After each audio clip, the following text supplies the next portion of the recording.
അസ്സലാമു അലൈക്കും വറഹ്മത്തുള്ളാഹി. ധാരാളം കടമുള്ളവർ, ടെൻഷൻ ഉള്ളവർ, അനവധി ബുദ്ധിമുട്ട് അനുഭവിക്കുന്നവർക്ക് ഉപകാരപ്പെടുന്ന വീഡിയോ ആണ് ഇൻഷാ അള്ളാഹ്. എല്ലാവരും ചെയ്യുക. അള്ളാഹു പ്രതിഫലം നൽകുന്നതാണ്.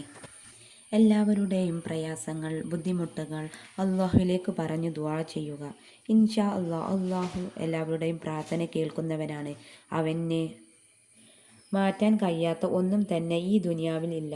ഈ ദിക്ർ ചൊല്ലുമ്പോൾ നിങ്ങൾ മനസ്സിൽ നിയ്യത്ത് വെക്കുക. എന്നിട്ട് അള്ളാഹുവിനോട് പറയുക, ഞാൻ ഇന്ന കാര്യത്തിനാണ് ഇത് ചൊല്ലുന്നത്. എനിക്ക് ഈ ദിക്റിൻ്റെ മഹത്വം കൊണ്ട് എനിക്കും കട വീടാനും എന്ത് പ്രയാസങ്ങൾ ഉണ്ടെങ്കിൽ അതിന് ഒരു വഴി കാട്ടിത്തരണം എന്ന് പറഞ്ഞ് ദുആ ചെയ്യുക. ഇൻഷാ അള്ളാഹ്. അള്ളാഹു തൗഫീഖ് നൽകട്ടെ. ഈ ദിക്ർ ചൊല്ലുന്നതിന് മുമ്പ് മുത്ത് റസൂലിൻ്റെ പേര് 11 സ്വലാത്ത് ചൊല്ലുക. അതിന് ശേഷം 3 യാസീൻ ഓതുക. പിന്നെ നിങ്ങൾക്കറിയാവുന്ന സ്വലാത്ത് 11 തവണ ചൊല്ലുക. സ്വലാത്ത് ചൊല്ലി തുടങ്ങുന്ന ഏതൊരു കാര്യത്തിനും അല്ലാഹു സുബ്ഹാനഹു വ തആല വിജയം നൽകുന്നതാണ്. ഈ ദിക്ർ 33 തവണ ചൊല്ലുക. അതിന് ശേഷം സ്വലാത്തുൽ ഫാത്തിഹ 11 തവണ ചൊല്ലുക. ഇങ്ങനെ 11 ദിവസം ചൊല്ലുക. അത്ഭുതകരമായി ഫലം കാണാം ഇൻഷാ അള്ളാഹ്. കടം ഉള്ളവർ, ലോൺ ഉള്ളവർ ഇത് തീർച്ചയായും ചെയ്യുക. ദിക്ർ ഞാൻ പറഞ്ഞു തരാം.